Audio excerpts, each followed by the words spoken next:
have one more of this class. That's it. So pretty much all the classes are done in April? At the end of April, yes. Okay. I am going to be way behind in the garden, and I've got to get the place cleaned up and taking it easy. Like it that way. All right.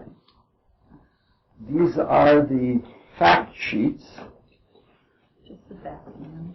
Just the facts. I didn't get the written part done, so I owe you everything, all the written stuff for Mishima, and I owe you the written material for this one. These are a set of pictures. They're pretty pictures. I'm not sure. Ethel Barrymore. Ethel Barrymore. I brought my wrong notebook. Yeah, I got my handout from tonight. I just don't have all my backup paperwork. You don't have the chart? I brought the Shakespeare stuff like an idiot. You want to share the chart I have, so that you'd have to come in back. I That's have okay. a chart. You'll understand? Okay. As much as I would with it. This is so nice. I got everything all laid out right here in front of me. I know. All right. But I don't have my glasses on. I'm tired. This you can pass around for looking at more pictures. Maybe I better put them on. It's her autobiography, and there's a lot of pictures in it. Well, we have an Aries sign rising. And the Aries signs are usually considered signs associated with intellectual activity. And each of them indicates a different way of gaining knowledge. Gemini polarizes, like the lungs that it rules polarize.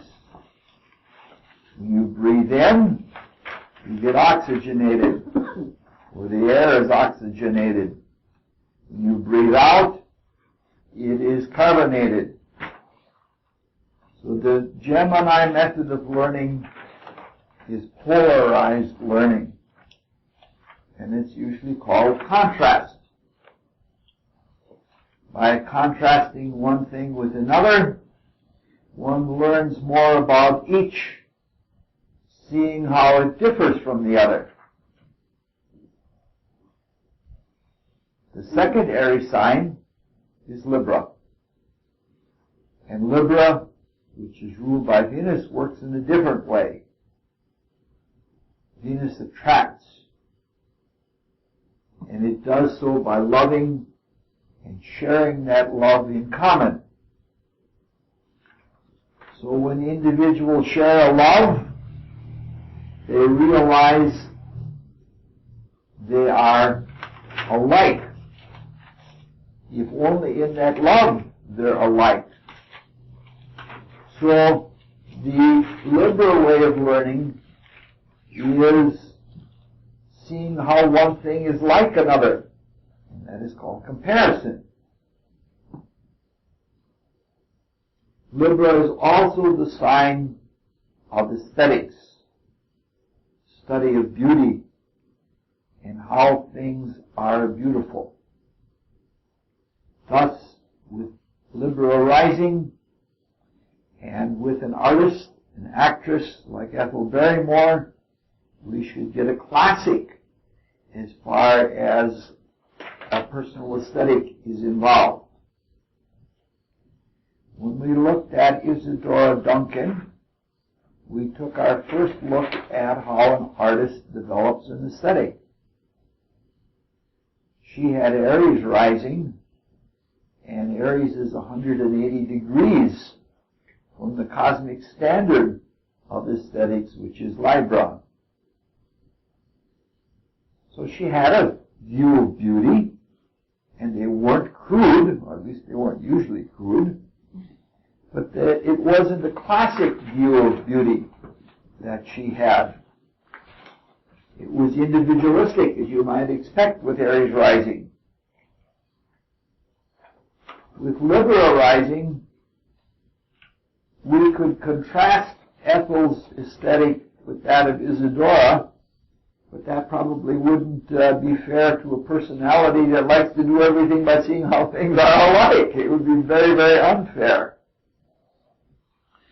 We probably won't even have much time for doing much of a comparison study. So we go back to Gemini again. Gemini is a sign of repetition. As in elementary learning, when you learn something by rote, by the time the learning activity has proceeded to Libra, it has become something more not like just again and again repetition, but it's more like the swaying of libration in scales. Gemini doesn't only polarize or differentiate in contrast, it repeats things until they're memorized. When Gemini contrasts, it may learn about contrasting things, but the purpose of contrasting one thing with many things is to learn one thing very clearly. The knowledge of the other things is usually superficial when you contrast one thing with many other things. The purpose of Libra, with its liberating comparison, is to judge how things are alike better and more clearly. For an actress, this is very important if you're going to bring a character to life. Because in playwriting, dialogue is very lean, and often it's very pithy, very thick in a few short words. Nobody wants to hear long, rambling speeches in a play, so it has to be short. And not many people have a span of attention that they can listen to long speeches. So if you write a play like that, the audience is going to lose interest very quickly, and it's not going to like the play.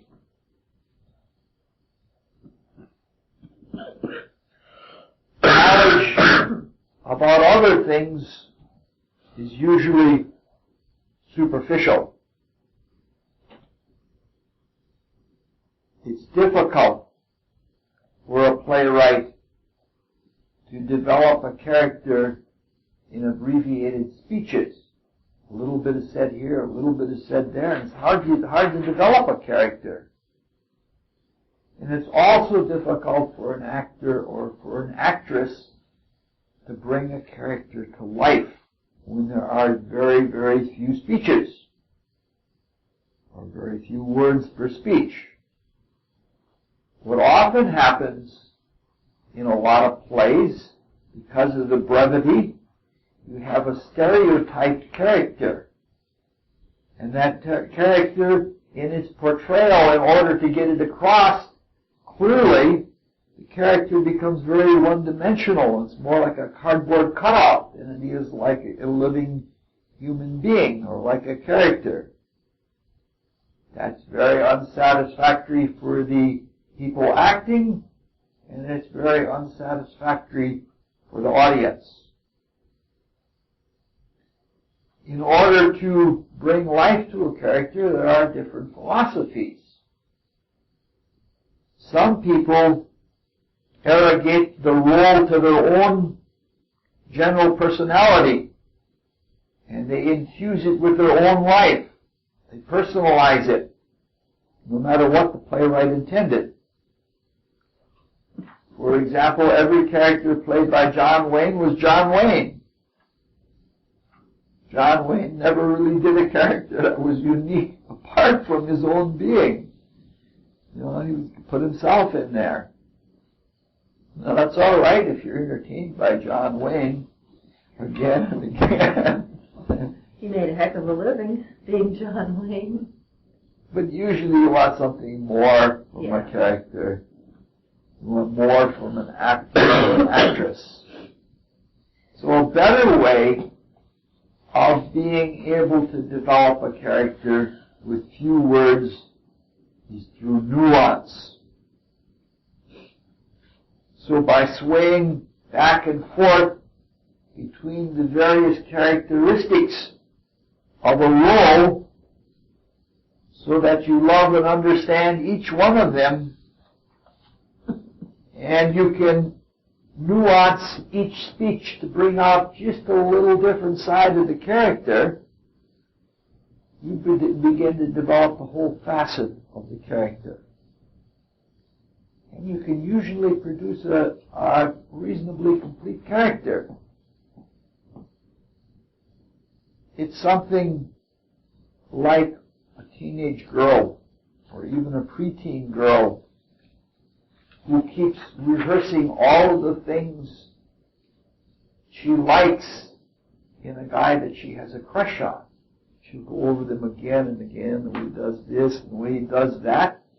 And even though she really doesn't know the guy, and who can really know somebody as a teenager, you can get it by going over those things again and again and again. Those that are reborn in female bodies seem to be more likely to do this and to do well at it. Sometimes a young woman or a girl knows more about a boy than he knows about himself, because she hovers over all of those things and all of little behaviors that he has. It's a valid way of getting to know somebody. And usually in those circumstances, in terms of social understanding, boys are at the mercy of girls.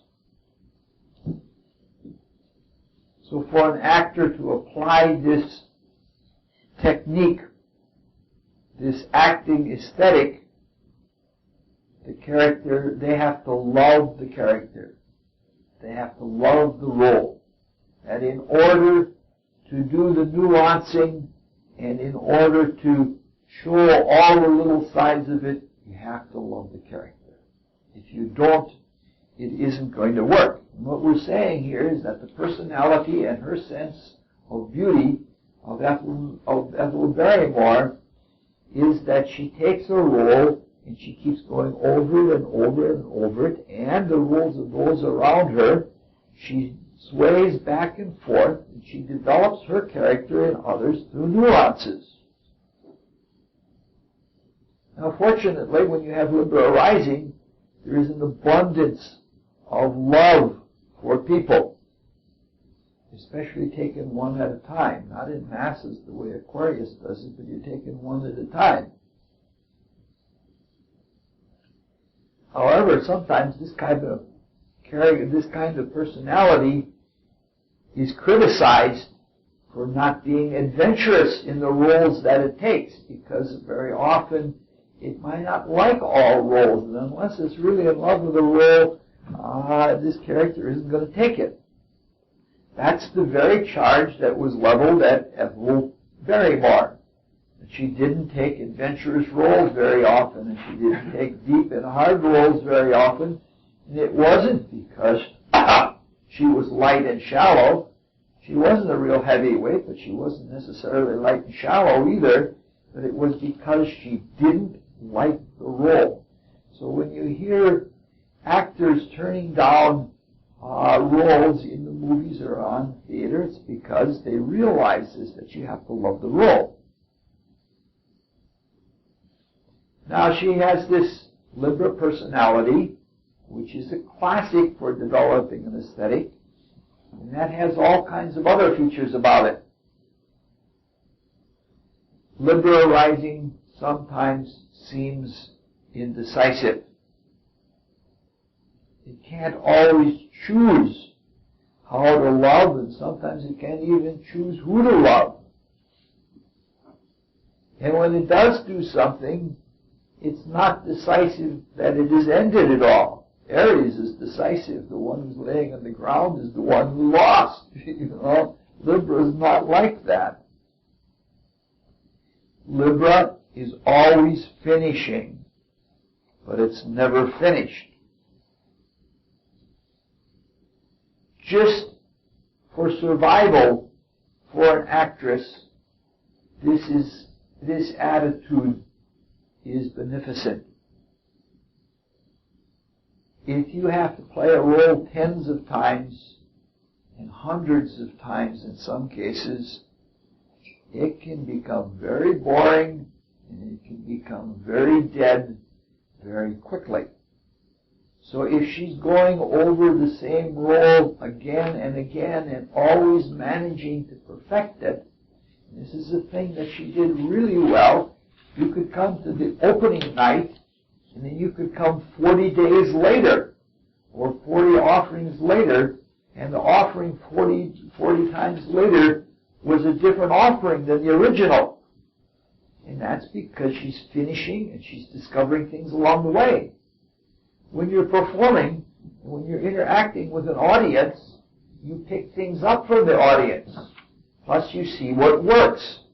So in her aesthetic then, she's continuously finishing, and this allows her to keep developing a role and to keep her from getting bored about everything.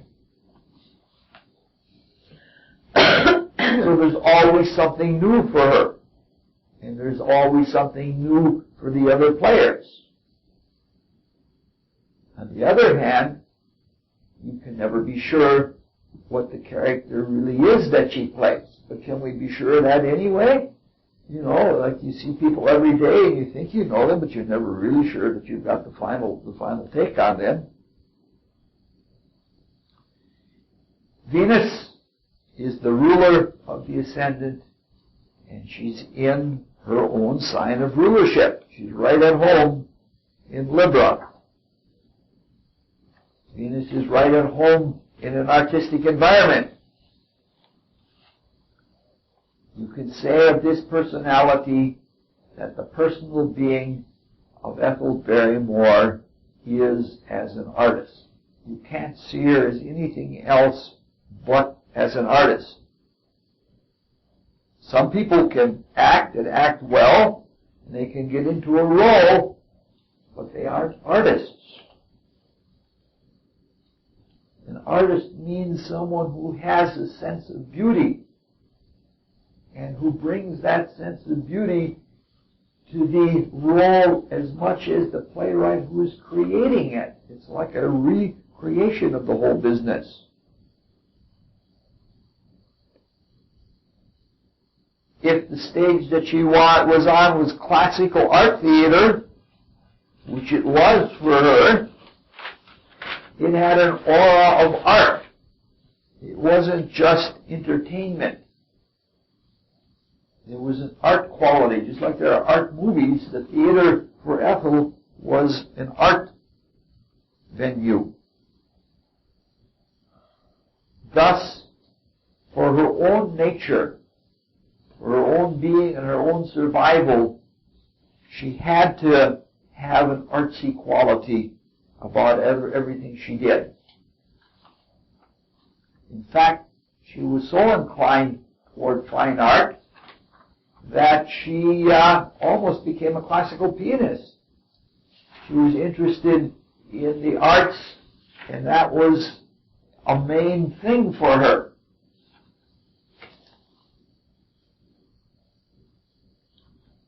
Venus is in the 12th house, which brings out other differences or other opposites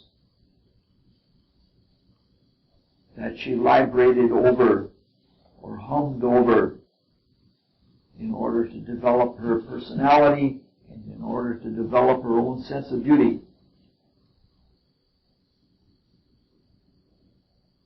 In order to act well, a person has to be into the role. We've seen that.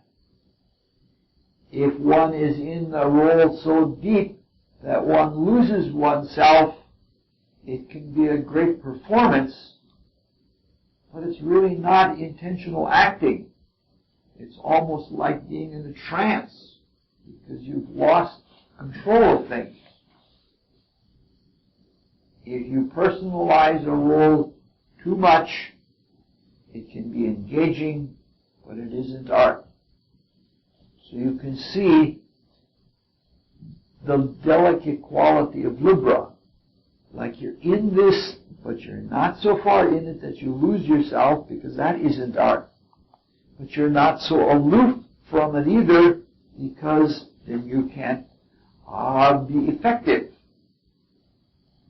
Now the 12th house has a degree of removal about it, or a degree of withdrawal about it. This is so much so in her development of personality that in many of her early educational years, she was placed in a religious monastery school, and she thrived there. So her personality was developed with sweet nuns. She has nothing but good things to say about all the nuns. The quality of her removal to the 12th house, as it is seen in her personal aesthetic, was manifested as a quality, and you can see it in the pictures. She was kind of coy. She was kind of demure. Libra rising can be very coy and demure, but when the ruler is in the 12th house, it's sort of like she's held back a little bit. And she's not, she's not jumping out there at you. And there's something of a quality almost of enticement, or of teasing, or of tempting, with the Venus being withdrawn in the 12th house. So there's a sense of mystery, or of loving and not being able to get the whole picture in the kind of portrayals that she does. That quality is enhanced by the Venus being trine to Pluto from the 8th house. The 8th house is a house of mystery. And in that sense, the darkness or the hiddenness of Pluto has a mystery quality about it in itself. So the audience was teased, was provoked, was drawn into things because she had that coy and demure way that she had from functioning from the 12th house. Now, in order to bring this off, this is not an easy thing to do. To be just perfectly removed, not so much that you feel like that nobody's at home. This requires great taste, and it requires a great touch to it, a great sense of when you're too far in or when you're too far removed. And she had both of those. Her aesthetic has the intention of demonstrating something lovingly and forever finishing it. With Libra rising, she has a quality of very gentle affection. And she can express care in her interplay with the other players. Obviously, looking as good as she did and having all of these qualities, she played a lot of love roles. And she made a lot of actors look good that weren't necessarily good. Libra is a sign of cooperation. So you can be sure that even though she has the sun in Leo, she was a team player. She worked together with the whole. She didn't have to upstage anyone. Libra always looks to the other. And this is somebody that tries to make somebody look good. She tries to make other people do their best. If she had Aries rising, she might challenge them to do that, or she might get into some kind of competition with them. But here, it's sort of drawing them out and working with them. And all of this she does with a sense of art. Other actors wanted to work with her because of these qualities.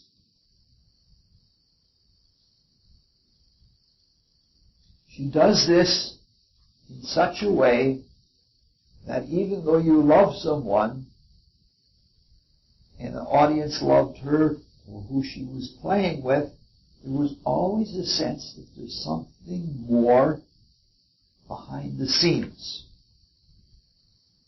Something that is unseen. Now this is very important to the way we experience beauty in this world.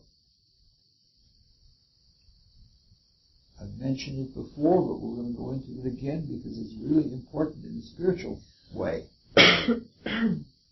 In several languages, the word for beauty is the same as the word for shine or shimmer, such as schön in German or lux in Latin.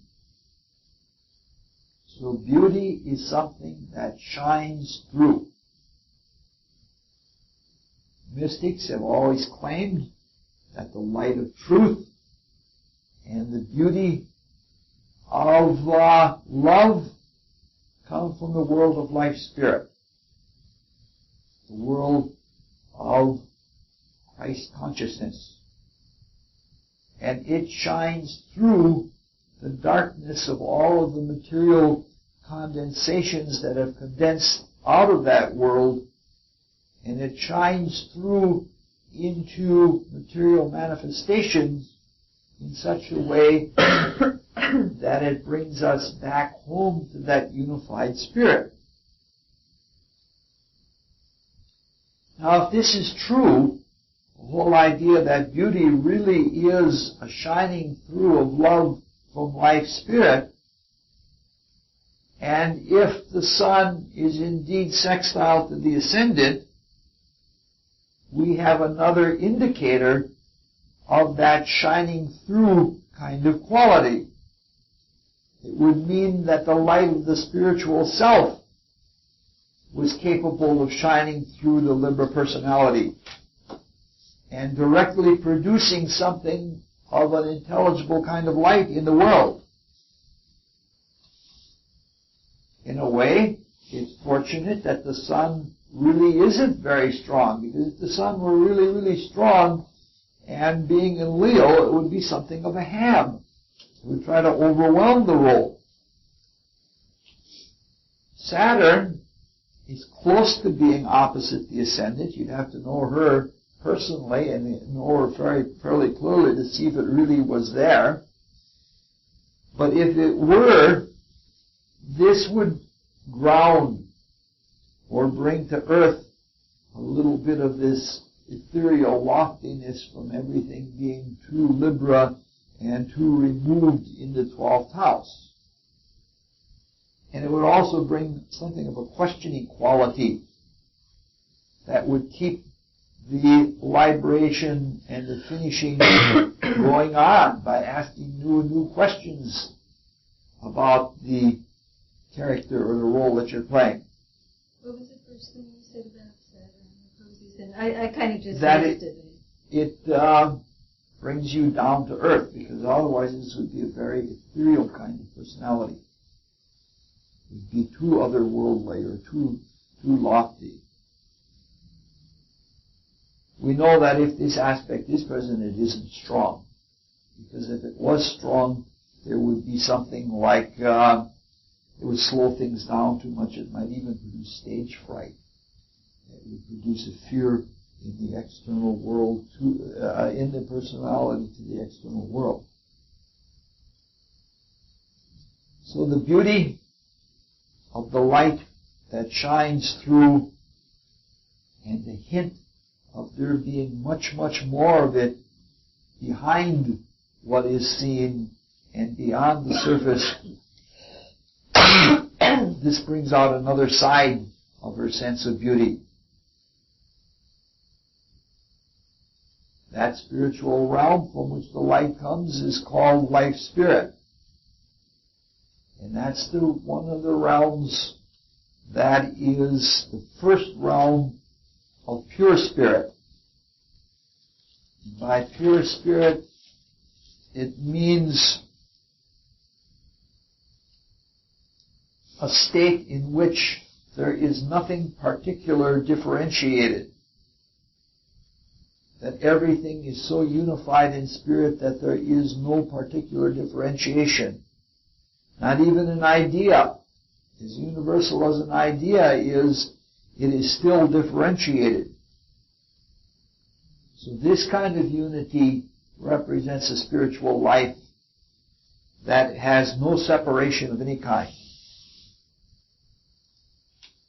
From that kind of extreme to the realm where we are in, where everything is differentiated, from our point of view, that has a quality of uniformity or of sameness. And that quality is something that shines through in her sense of beauty. The sameness quality. One of the most common characteristics of beauty to the eye, or to the mental eye, or to the eye of the soul, is symmetry. Symmetry literally means same measure. Another word that means symmetry is isometry. So normally when we think about symmetry, we think about shapes. We think about a shape on an axis. If this is the axis, that's roughly symmetry. When we think about symmetry, we think about something having the same line on either side of an axis. If there's a quality of balance, one side is balanced with the other. Libra is the sign of symmetry, as well as the sign of beauty. Symmetry and beauty are almost synonymous with each other. Now, if you look at some of those photos of Ethel, this is a really symmetric face. The right side is a little bit heavier, but you have to look pretty closely to see that kind of asymmetry to the right side. But otherwise, it's a very symmetric face. Now, there are actually many different kinds of symmetry or isometry. The thing that they all have in common is a closely correlated statement of unity. Unity in either light or in love or whatever. It is that quality of sameness. So when you see beauty shining through and you recognize that it comes from a state of spiritual unity where everything is one, there is a connectedness. There is a sameness. And this is what she was capable of bringing across with her symmetric or with her aesthetic point of view. And Venus being in the 12th house enhanced that. So when we perceive, or even when we get a hint of that spiritual beauty, we're drawn into it almost with reverence. We're brought into a spiritual state where we are unified beyond ego, and where we think about something more beyond ourselves, or we even think about others beyond ourselves. So there's something very healing in this. In this world where we are right now, or where our attention is focused right now, we're in sort of an exile. And we're in an isolation. We're lonely.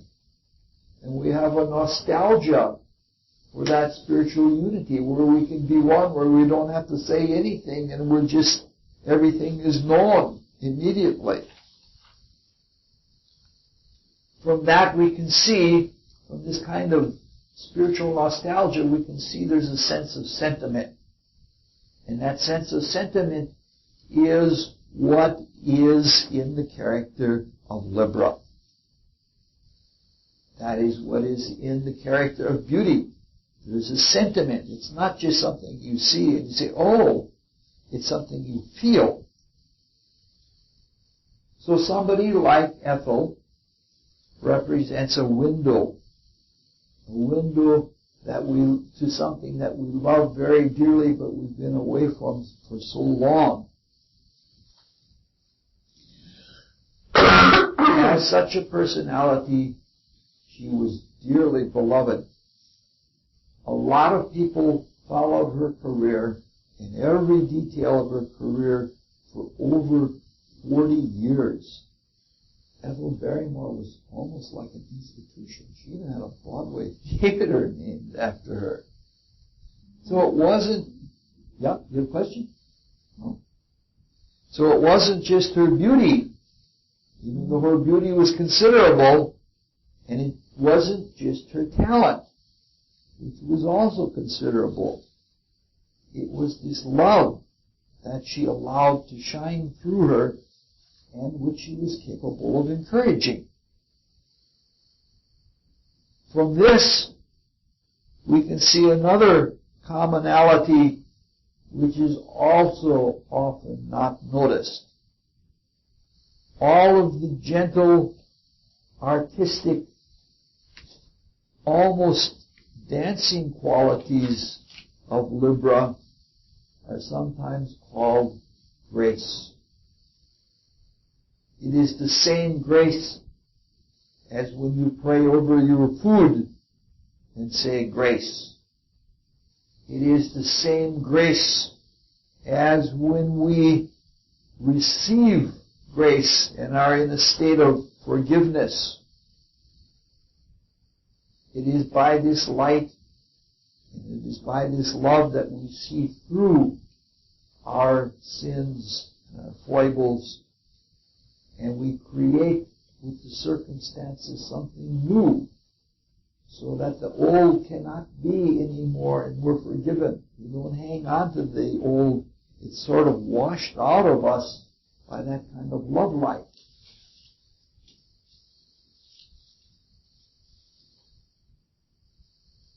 The ruler of Libra, the rising sign or ascending sign, is in the 12th house. And that means a number of things relative to that which we have been speaking of. It lends a lot of light. I'm going to get a little technical for a while.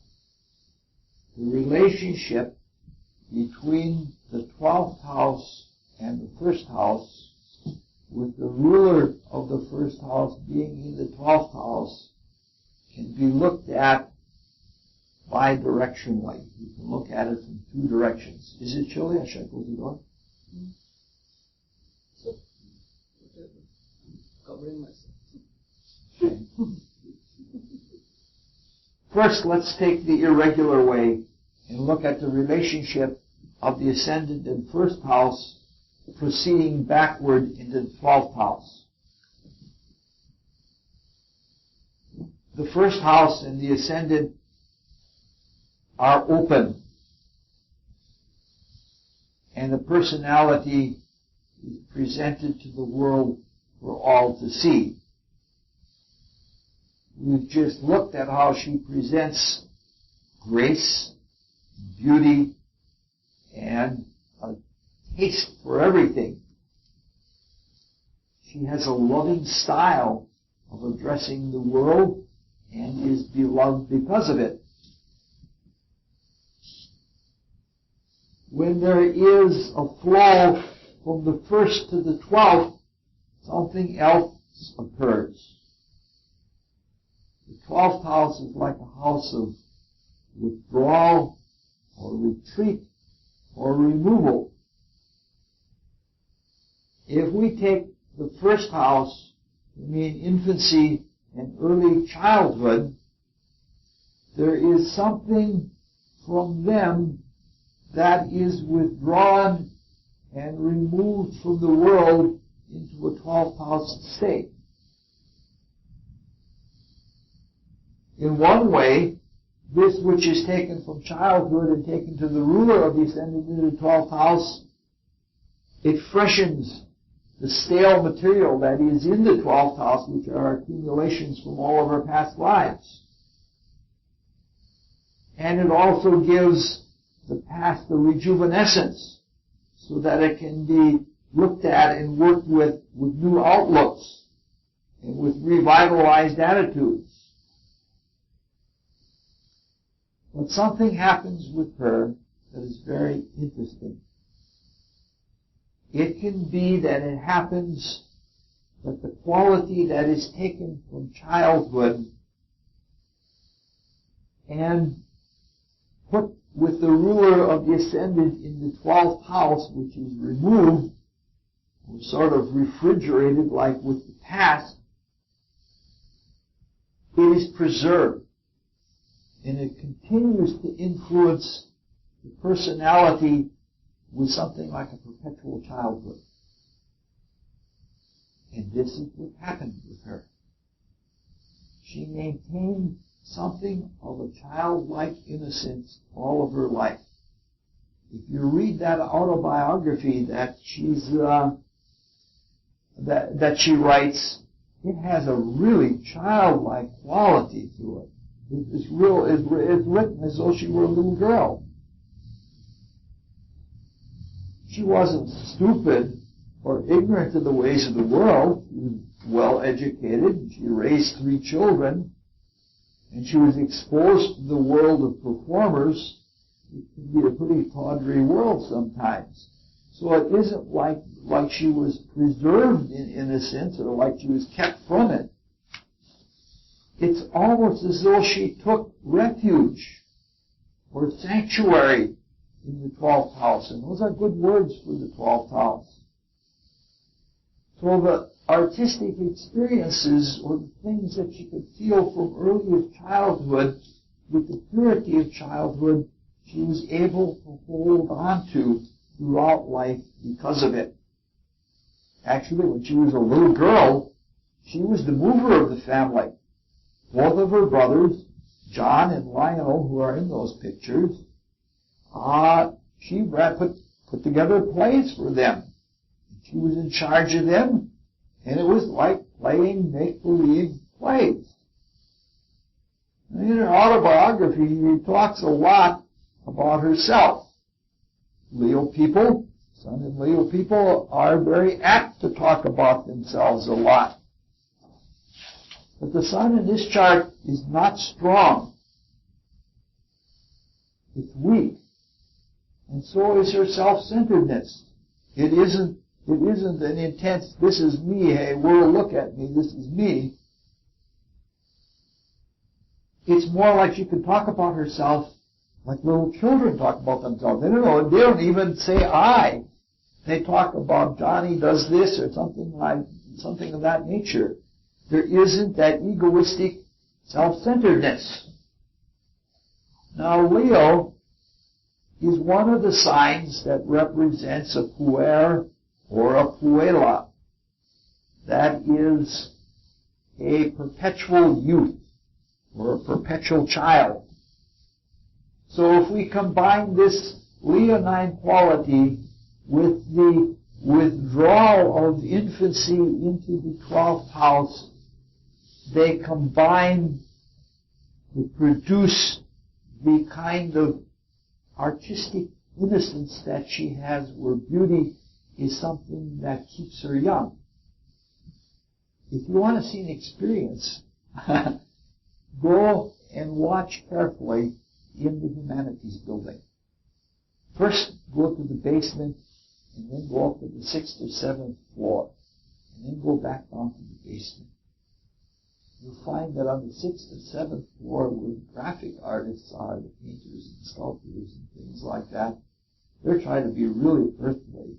They try to be really sexual and everything else. But if you go down to the basement where the musicians are, they're just like this. She had, so, you know what I'm trying to say? They're like, almost like high school kids or even younger. It's a real clean-cut group of people in the music department. Alright, so we've looked a little bit about the first house experience reflecting back or being withdrawn into the ruler of the first house being in the 12th house. Now let's look at the other direction, which is the more common variety. Could you say a little more about Leo? You said something about Leo and perpetual youth. Yes. What did you say? It's one of the signs that tries to be a perpetual child all the time. Leo and Sagittarius are both like that. But I'm saying that there are several features in this chart that have her be a person of perpetual childhood or perpetual youth and maintain all of that. Maybe Aries would like that too. Not quite so much. It gets the fiery signs are inclined in that way, but Aries is not quite so much being an eternal youth. All right.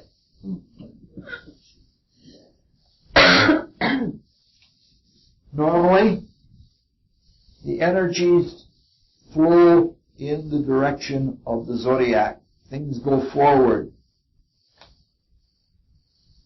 This is especially true in the relationship of the 12th house to the first house. If the ascendant represents the moment of birth, the 12th house is the past. And the first house, going on through the rest of the houses, is the future.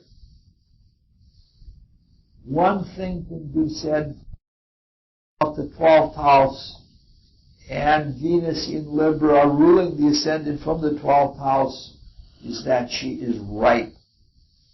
She's ripe to be an artist.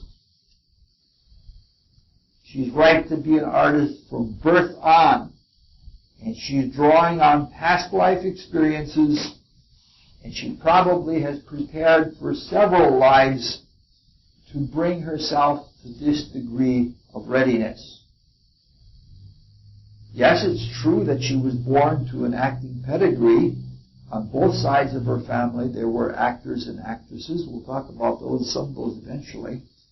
The greatest actors of her time were in her family, her grandmother and her uncle. And she drew on them a lot. And she worked with them and their pasts. But what she accomplished, she did not accomplish because of genetics. And she did not accomplish it because she associated closely with those people. She worked hard in the past, and she perfected and she brought things out now in this life that she's worked on in the past.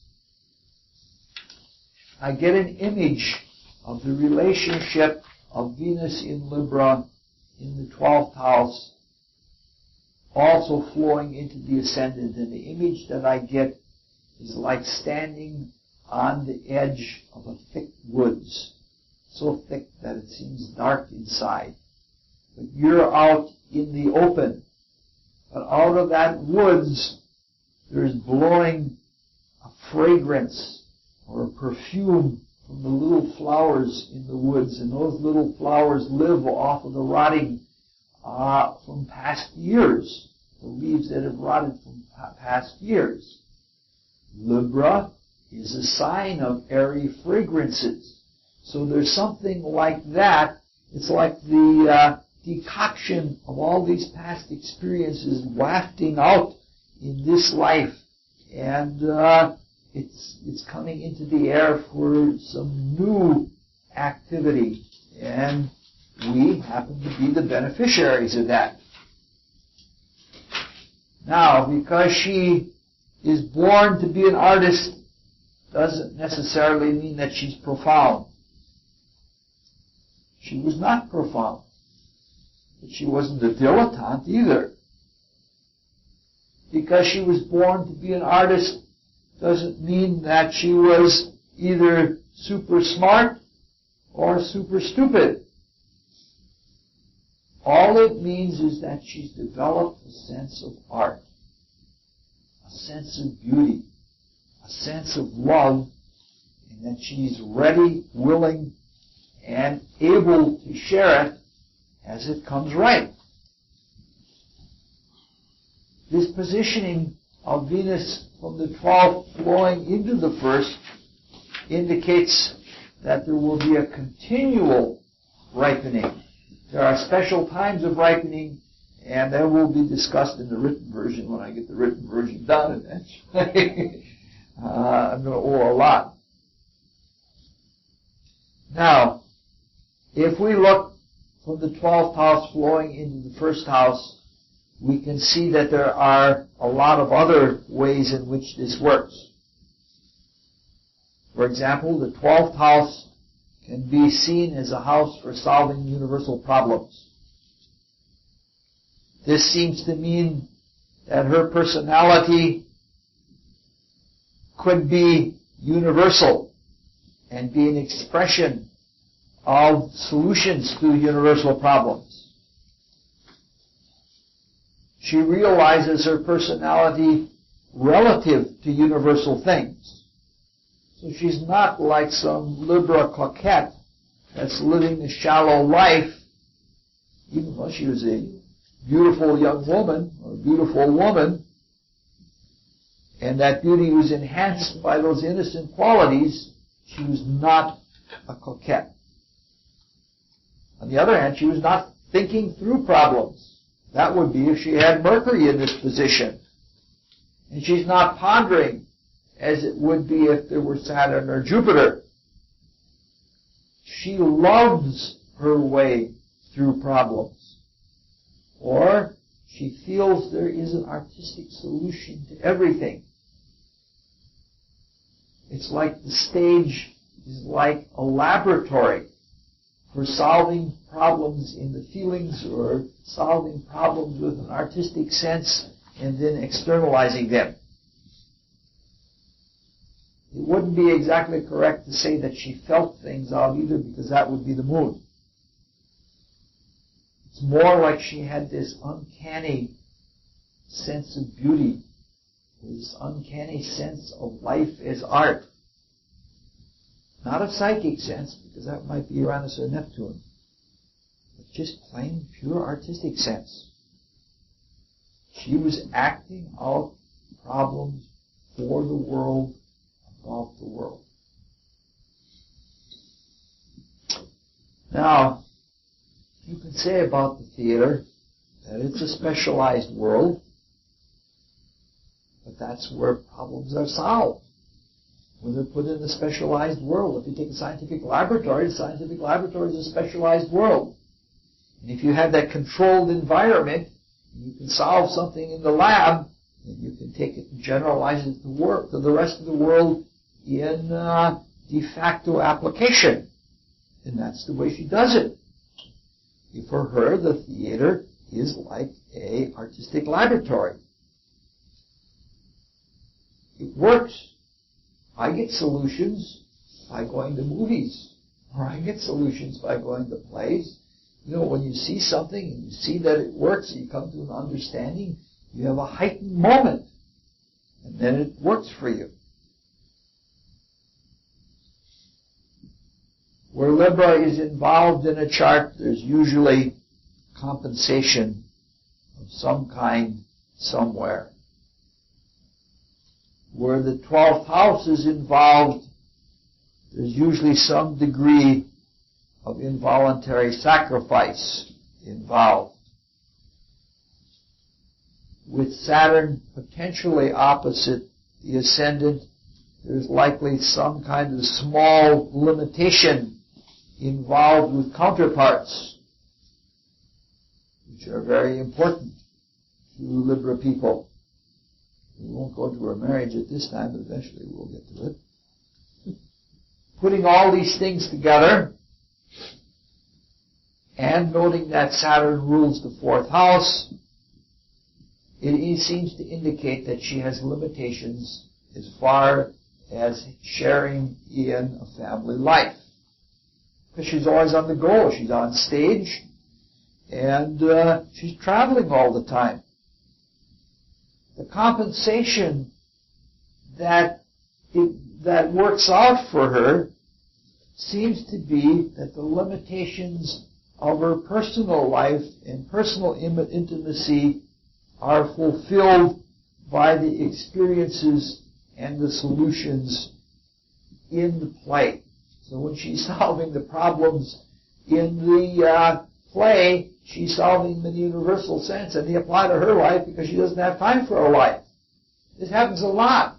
If people who live lives for the sake of others have their own personal problems solved, provided that they apply to themselves what they're doing in their sacrificial work, they're automatically taken care of. It's a healthy thing. It's frequently the case with actors that they work out some very trying and very difficult personal things by acting them out or living them through. Thank goodness we're going fast tonight. We get out here in 45 By 11 o'clock. No.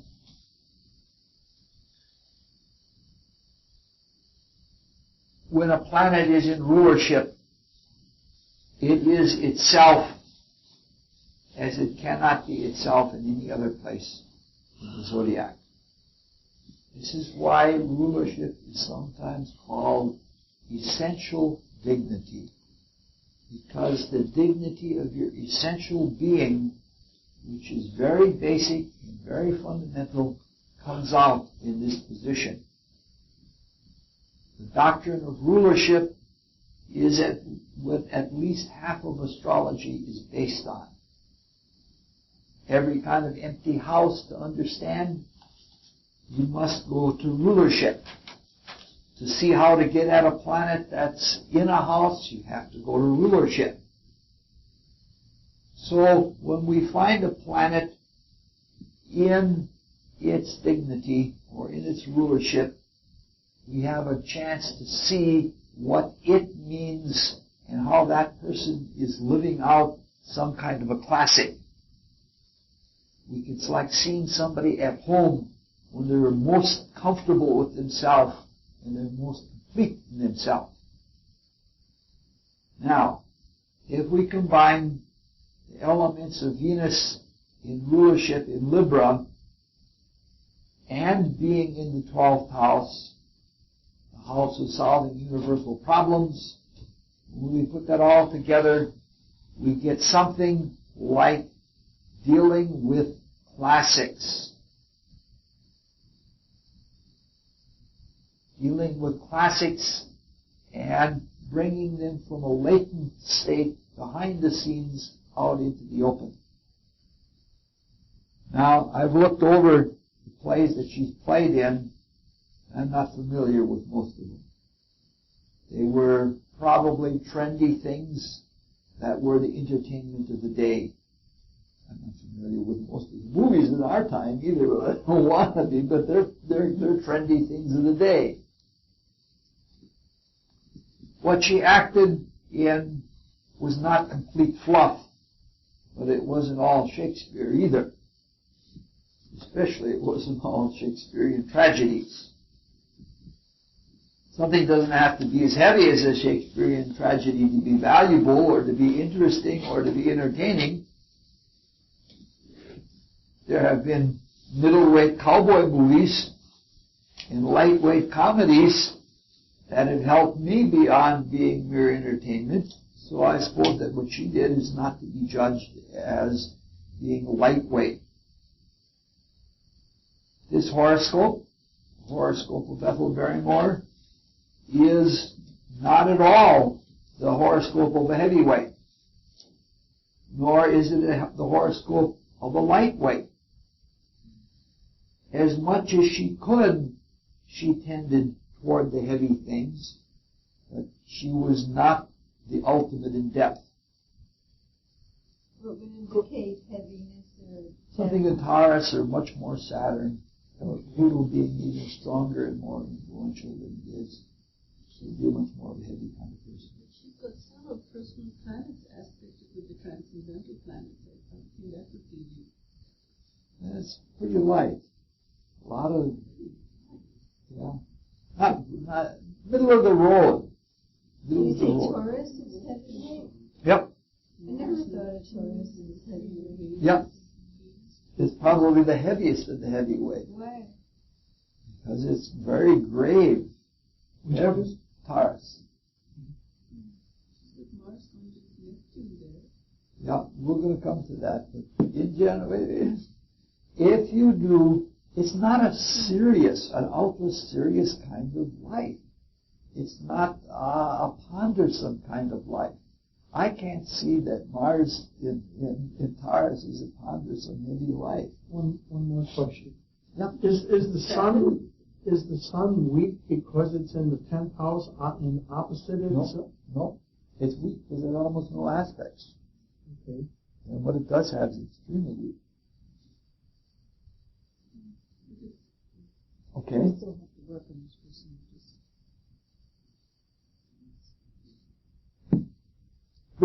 The lightweights are the common signs. The heavyweights are the fixed signs. And the power signs are the cardinal signs.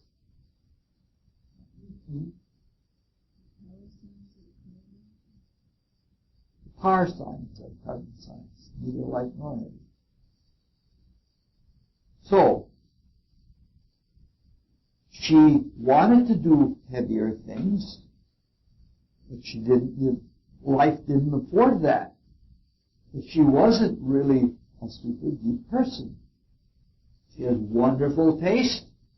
She has superb artistic talents. She means very well for the world. And she can do things that appeal to the audience. And she can lead the audience on. And she can speak with love.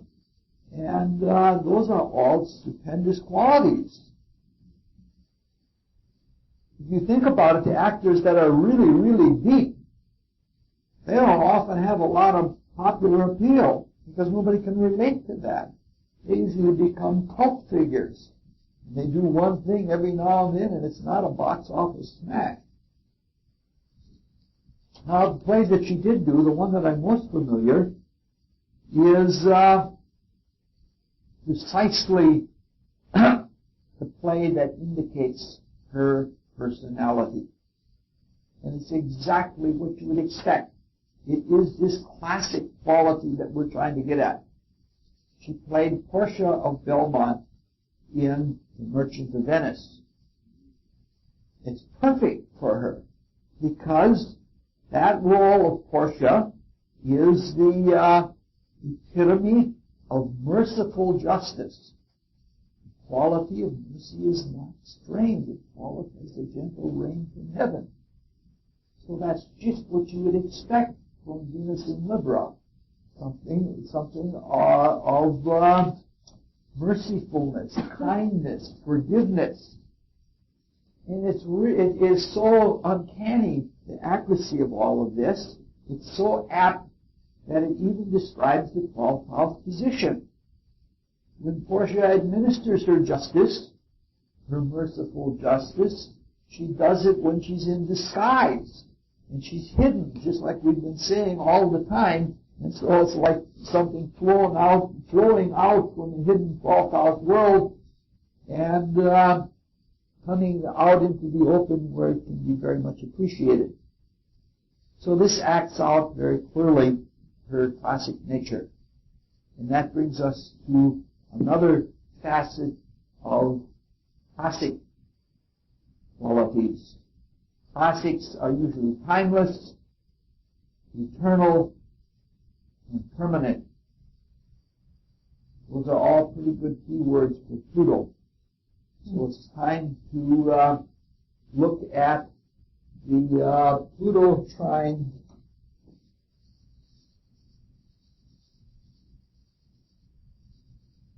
Venus. Venus trine Pluto.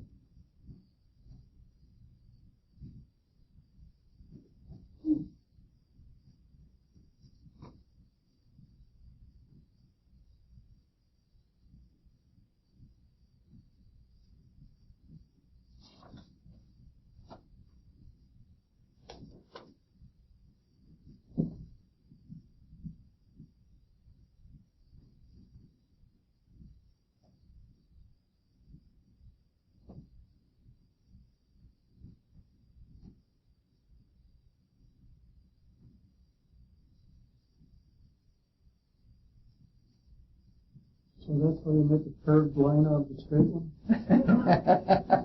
Yeah.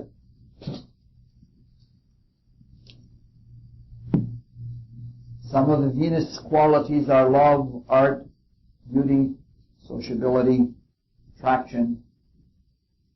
Some of the Pluto qualities are permanence, regeneration, will, ponderousness, power.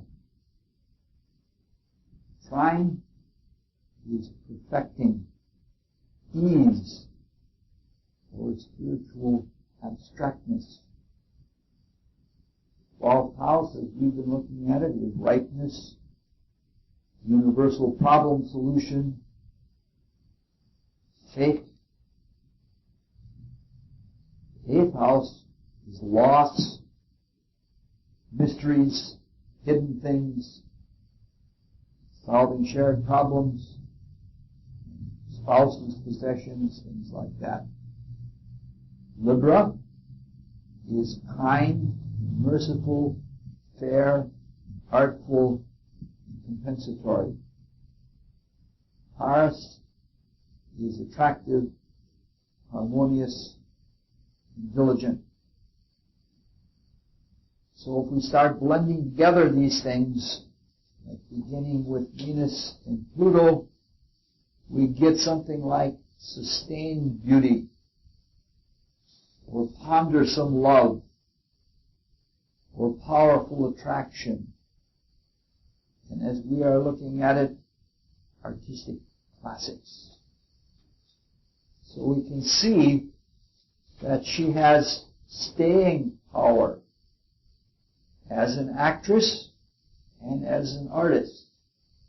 She's not a one-season phenomenon. She's not a flash in the pan. She stays in there and she stays with it. She gets somewhat archetypal roles of the beautiful woman, and she hangs in there with them until they are effective. We talked about that perfecting quality that goes on and on. Now, if these are malefic aspects, the Pluto-Venus aspects, they tend toward love obsessions, which is certainly not her. The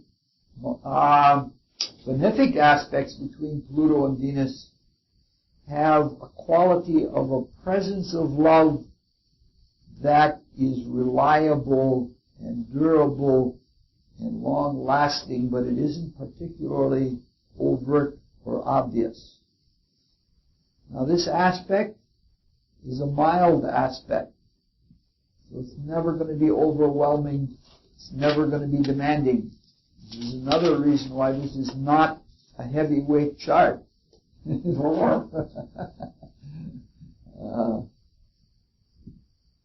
aspect occurs in houses that relate to hidden things or mysteries.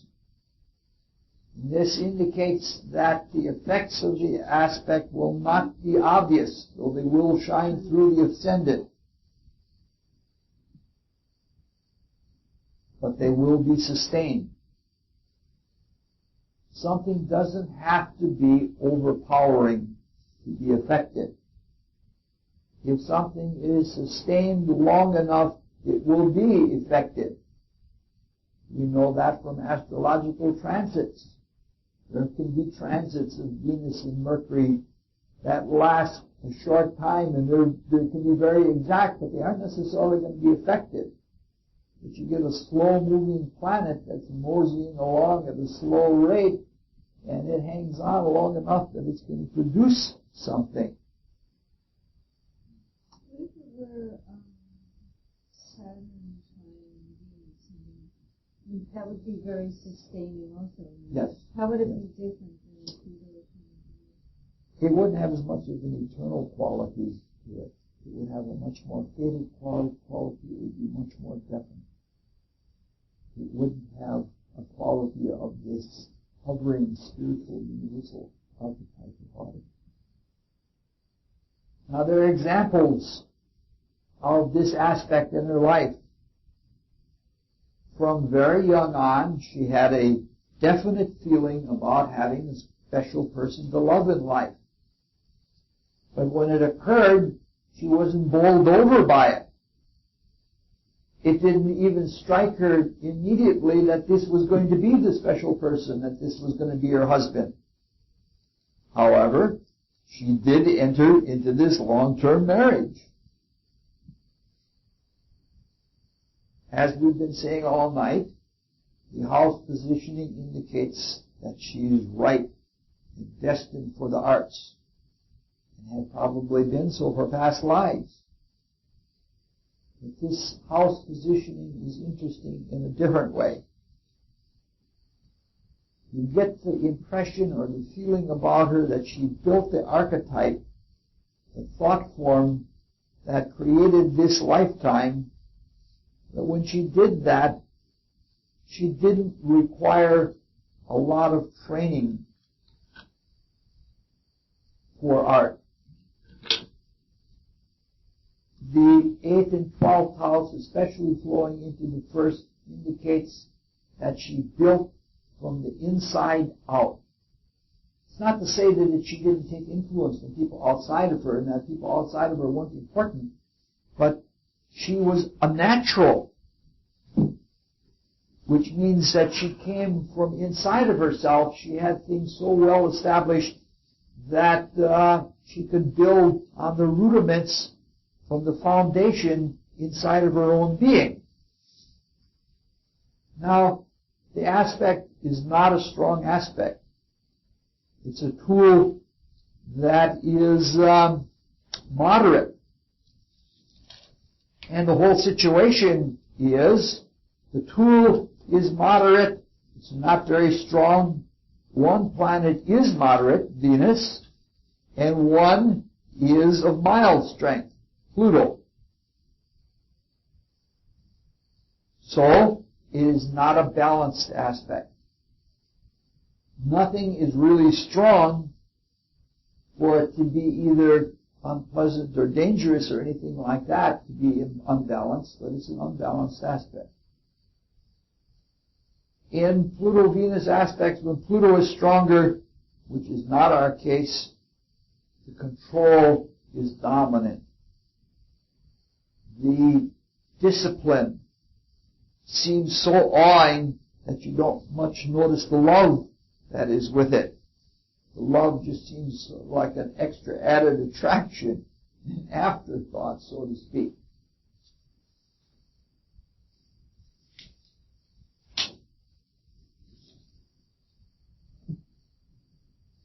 If there's balance between the two planets, one doesn't know whether love provokes the discipline or out of the eternal power it wills itself to love. That's what's nice about having a balanced aspect. The planet in the aspect is balanced. It's usually the most effective to have something balanced. You can't accomplish anything when you're off balance. Or if you do, it isn't very good.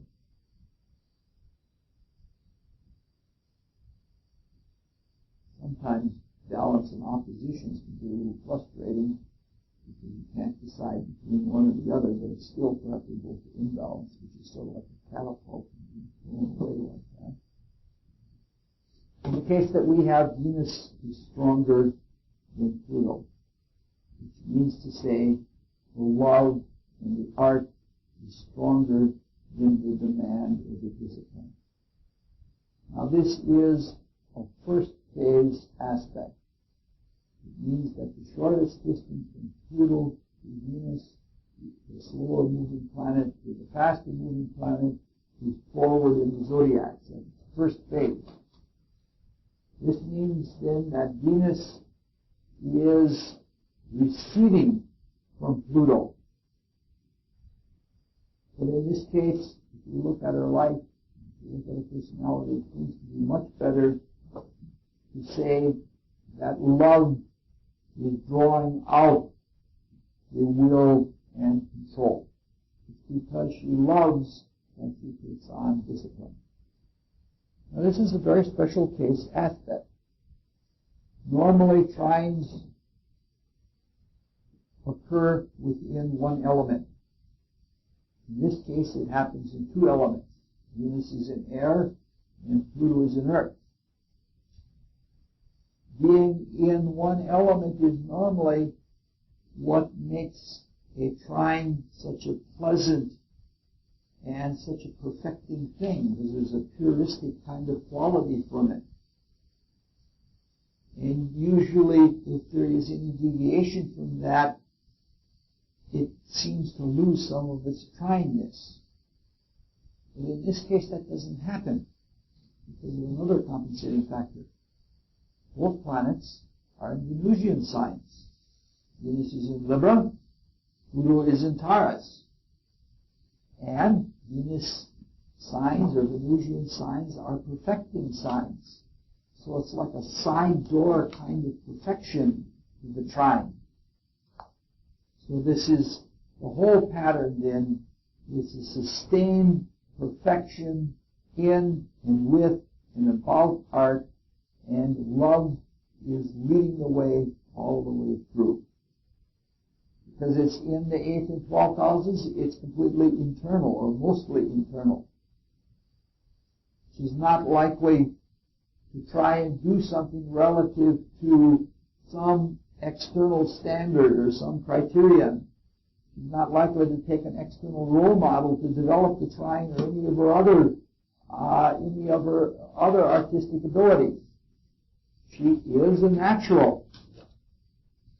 She knows internally when something is artistically right. And she can will herself into the state that things are exactly right, and then the beauty flows out of her, flows right into the ascendant. Question. Yes. How do you think, how do you think, with Venus being in Libra and Pluto and Taurus, the fact that they are then in different signs, different elements. Yep. How do you think it flavored her in this case, since both of them were Venus, ruled by Venus? That's just exactly what I said. I mean, that's what I said in the last 3 or 4 sentences. It means perfecting. Versus what it would have had if it had been something else. Like if you move Pluto forward and put it in Gemini, it would have more of an airy quality, and it would be more like playing a reed instrument rather than having the quality of hanging in there until everything is perfect. So the Taurus gives Taurus is perfecting it, and it has the anchoring quality. Okay. That's what I was wanting. That's what I was trying to do. So what we're dealing with here is the state that she tries to get to, where she feels everything is perfect in an artistic sense, is a matter of balance. And literally, it is very much like Libra. It's like learning to ride a bicycle. Because until you've learned that sense of balance, you can't feel what it's like. You can't guess what it's like until you've felt it. And when you have once learned it, you can home in on it whenever you want, and you can go forward. And something like that is the way this trine seems to work in her. She holds on until she gets herself just in the right sense. Now this is very Libra, because it has the fulcrum of the balance going up and down, and Pluto has a sense for that. It has a sense for a center of gravity. The whole chart has some of that, because in a general way, the Sun in Leo represents centering for the whole world. So there are a number of things that converge in the chart, none of them especially dominant, but all working together to one end, and that is a sense of being on center, and the center definitely has to be where things flow artistically. It's almost like if you're making a composition in a painting or something like that. There is a definite center to it, and everything else is right when that center is in the right place, and everything relates to that center. And so when you have that, it all goes, and that's what she does. Yeah. So in this case, then Taurus is also making it much more of a precision or precise centering type deal versus if it were in Gemini. Yes. Okay, Yep. so that it would be a more that's fleeting thing. It would be a more fleeting thing. She wants something durable. It's being the thing that's causing the precision in this case. I think the trying as much as anything. The sustaining is what comes from Taurus and the Venus perfecting quality. What did you say how Pluto fit in? You said Libra was balanced. Pluto is the center of gravity.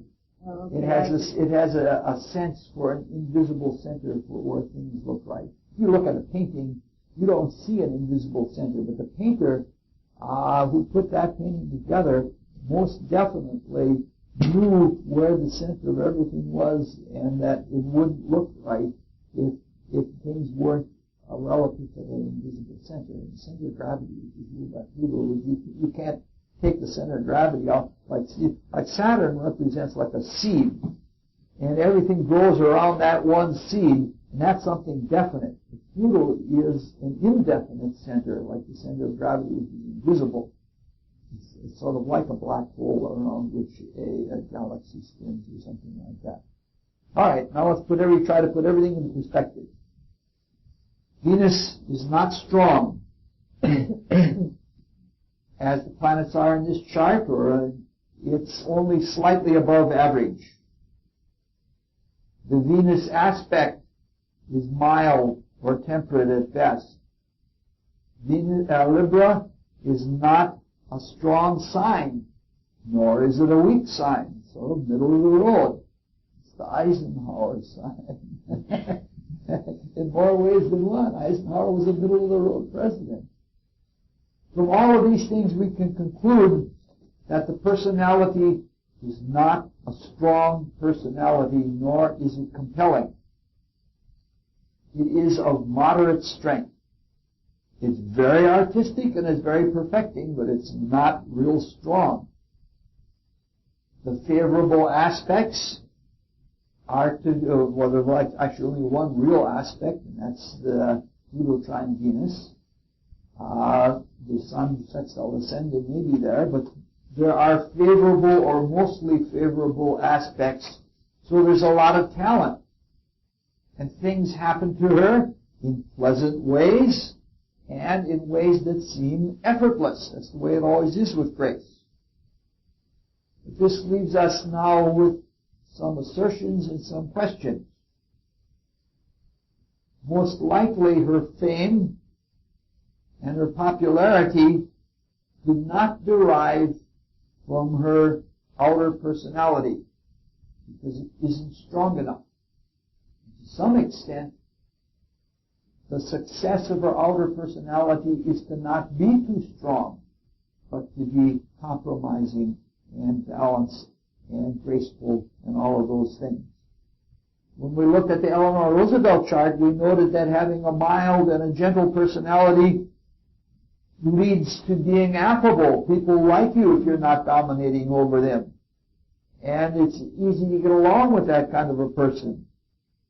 However, if you're on stage, it requires something pretty strong. You have to be able to project, but it isn't necessarily the personality. So we have to look for something else. Now, if you're on stage 6 days a week, and usually there were matinees on Saturday and Sunday. So you're on the road a lot. You're traveling. And she had 3 kids that she brought up. And these are pretty demanding things.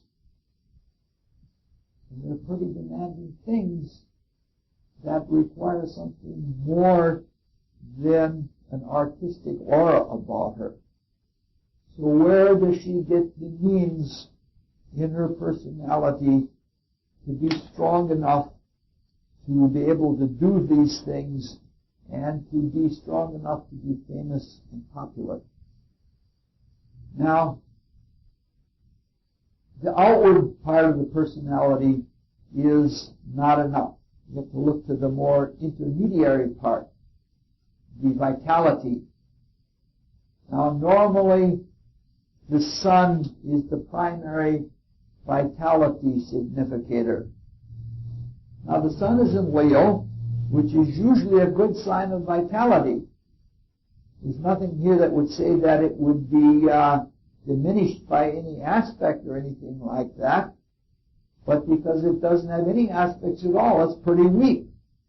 It's the 9th out of the 10 planets. And it's half the percentage strength of what a mean planet would be. It's only 5%. So from that we can conclude that it is not from the sun that she derives her strength. The moon is an average strength planet, but it's in Cancer, and that's not necessarily a high vitality sign, and it doesn't form any high vitality aspects. So the vitality and energy and the ability to get through life couldn't be signified by the moon. Both of the planets that are in fiery signs, Saturn and the Sun, are the weakest two planets. So it isn't from the fiery signs that she's getting her energy. It's only when we turn to the last vitality significator that things are at least a little bit different. Mars. Mars is just a little bit stronger than Venus, but not too much. And it appears that together, Mars and the Venus are enough to carry her through the challenges of life. If you look at Mars, or at the fact sheet, Mars has only benign aspects. Venus has only benign aspects.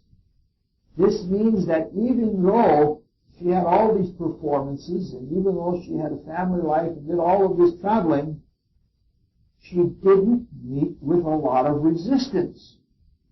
She didn't meet with a lot of the things that would normally tire a person.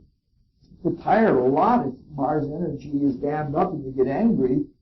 It's, like a fit of anger for 10 minutes is more devitalizing than a whole day's worth of work. What about what about Jupiter in the 5th house because of where the sun, even though it's not a direct, it's way too far-fetched to indicate vitality. Okay. It's a very strong planet. It's the strongest planet in the chart, but it doesn't enter into the vitality. It provides an optimism to the whole character, so that and if you're optimistic, you don't spend your energy real quickly. But it isn't the source of vitality. You have to look to the combination of Mars and Venus together. So even though she has this demanding life, she can carry it off because she didn't resist. Libra doesn't resist.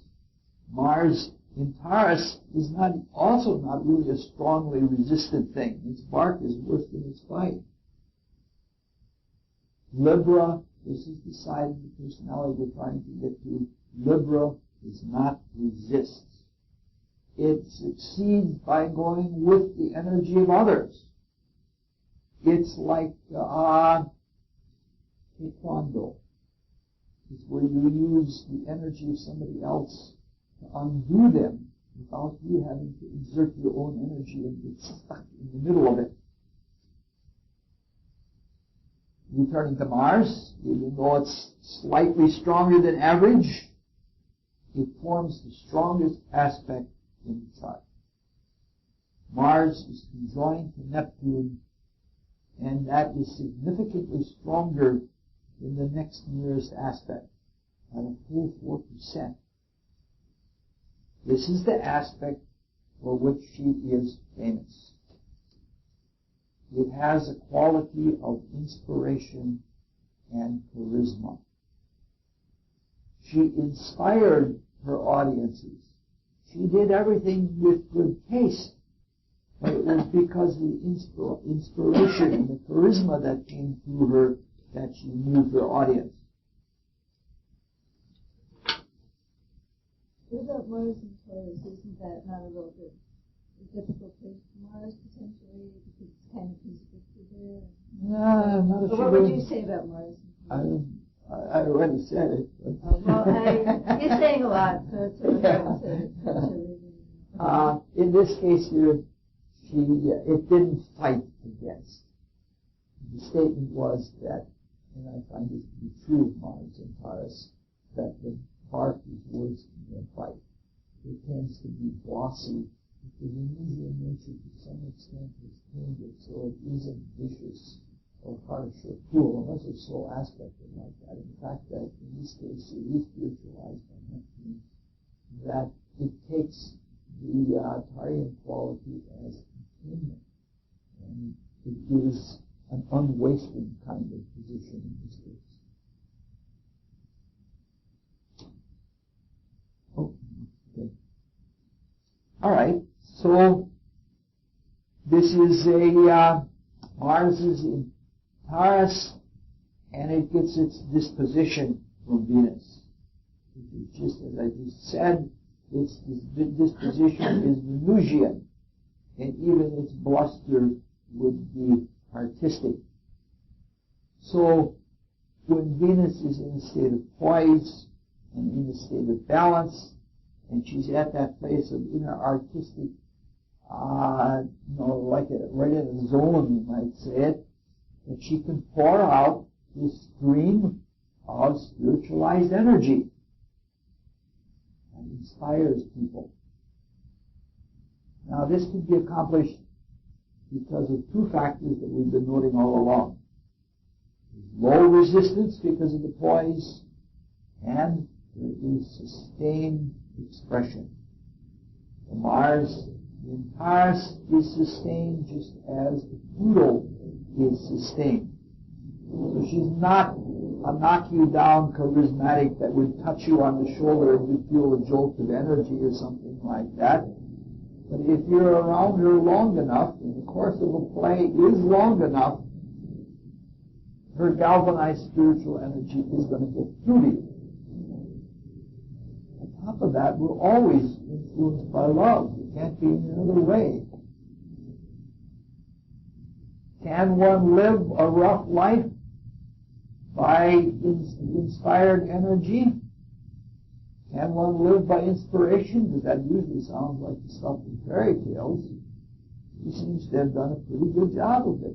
Because even when she's writing this at a very old age, the autobiography that she passed around, she's in pretty good state. And she's still got the childlike quality about her. So we'll go into some of the other things.